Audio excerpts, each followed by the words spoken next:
Selamat pagi Bapak Ibu dan saudara-saudaraku, salam sejahtera bagi kita sekalian.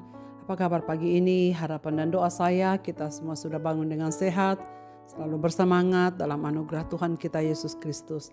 Senang sekali saya menjumpai Bapak Ibu dan saudara sekalian kita di acara Renungan Pagi edisi 10 Juli 2024. Mari kita bersama-sama merendahkan diri di hadapan Tuhan, mengingat, mendengar sabdanya, agar kita dapat jadikan sebagai panduan di sepanjang hari ini.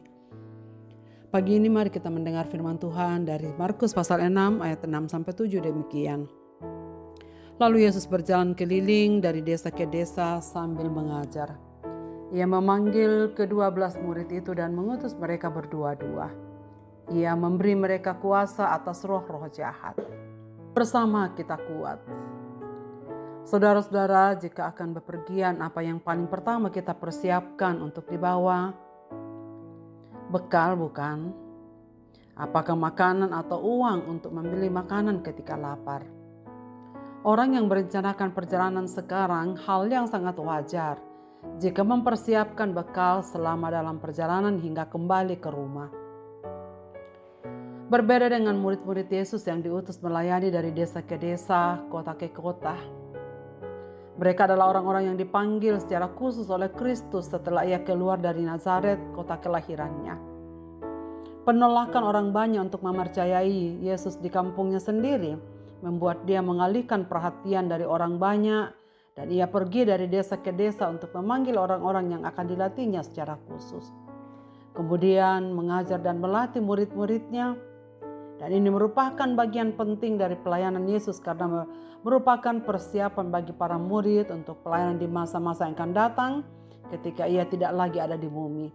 Sebab Injil Kerajaan Allah harus diberitakan sampai akhir zaman.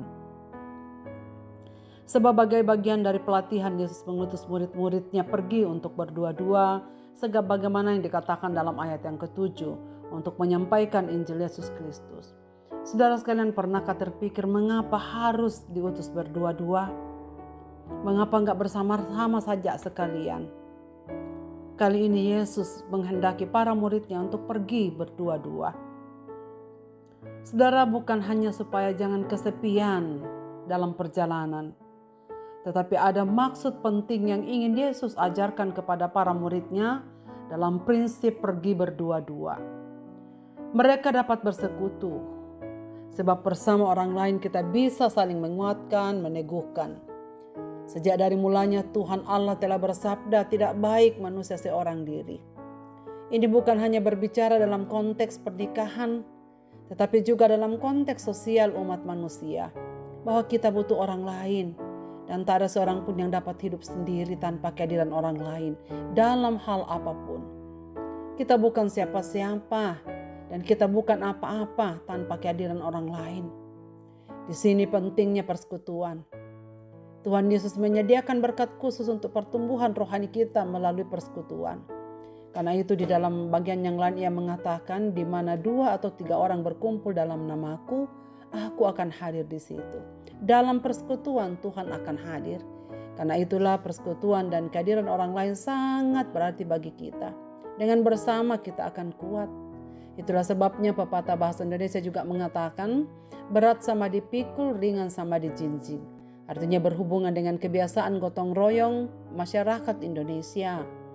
Kebiasaan untuk bersama-sama dan bekerja sama dalam melaksanakan segala sesuatu.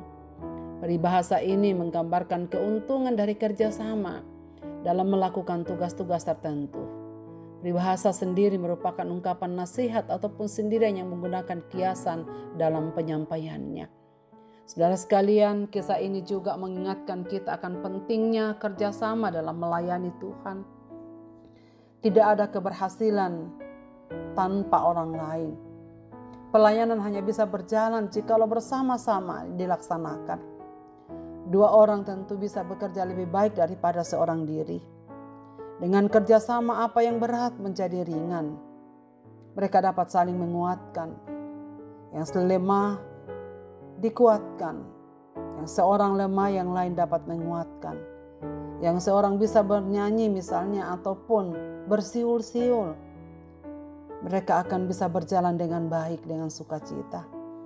Kita dicipta untuk saling melengkapi kekurangan sesama kita.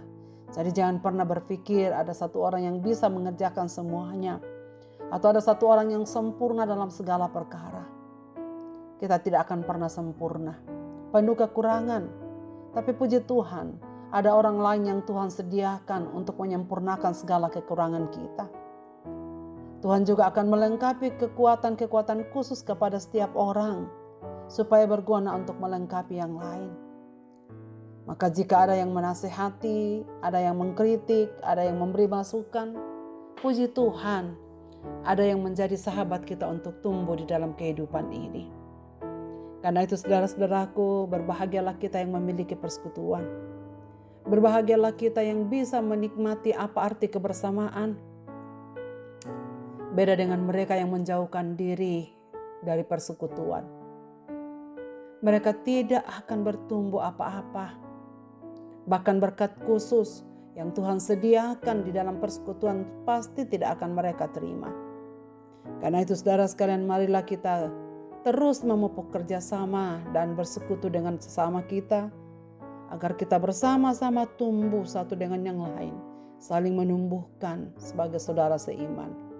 Saudara, jalinlah persahabatan agar kita mudah saling memberkati. Karena itulah kehendak Tuhan. Tuhan mengutus kita ke tengah-tengah dunia ini supaya kita belajar untuk bekerja sama dengan orang lain, sehingga pekerjaan-pekerjaan Tuhan yang dipercayakan kepada kita atau ke dalam persekutuan kita dapat kita kerjakan bersama-sama, oleh karena itulah yang dikehendaki Tuhan. Marilah kita berdoa. Bapa di surga, terima kasih karena Engkau mencelikkan mata rohani kami pada pagi ini, memberikan kami kesadaran baru bahwa kami tak akan mungkin bisa melakukan sesuatu dengan baik tanpa orang lain. Jika kami mengandalkan diri sendiri, jika kami berharap pada kekuatan kami, tidak akan mungkin dapat kami melakukan segala perkara. Karena itu Tuhan, berilah kami kerendahan hati, tatkala ada orang lain yang datang dalam hidup kami karena utusan Tuhan untuk menegur, untuk mengkritik, untuk memperbaiki kelakuan-kelakuan kami. Tuhan, tolonglah kami supaya kami sadar bahwa mereka datang untuk menyempurnakan.